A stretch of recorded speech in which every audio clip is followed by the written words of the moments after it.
চির প্রতিদ্বন্দ্বী ভারত পাকিস্তানের ম্যাচ দিয়ে শেষ হয়ে গেল চ্যাম্পিয়ন্স ট্রফির অষ্টম আসর। এবারের চ্যাম্পিয়ন্স ট্রফিতে বাংলাদেশের প্রাপ্তি হিসেবে নেওয়ার মতো ছিল অনেক কিছুই। আইসিসির যে কোনো মেজর ইভেন্টে এই প্রথম বাংলাদেশ সেমিফাইনালে ওঠে।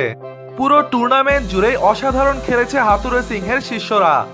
গ্রুপ পর্বে নিউজিল্যান্ডের বিপক্ষে ঐতিহাসিক জয়ের মাধ্যমে সেমিফাইনালে নিজেদের জায়গা নিশ্চিত করে নেয় টাইগাররা।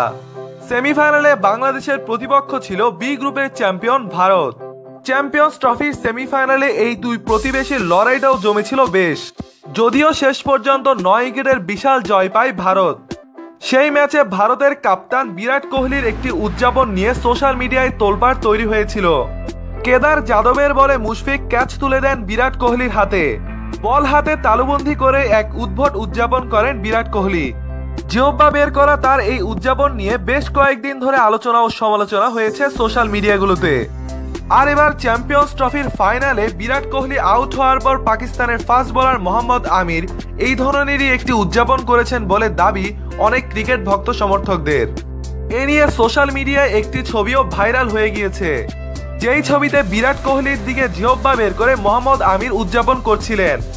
এ যেন বাংলাদেশের বিপক্ষে বিরাট কোহলির উদযাপনের প্রতিচ্ছবি, যা বুমেরাং হয়ে নিজের কাছেই ফিরে আসলো। কিন্তু সোশ্যাল মিডিয়ায় ভাইরাল হওয়া এই ছবিটি ছিল ফটোশপ।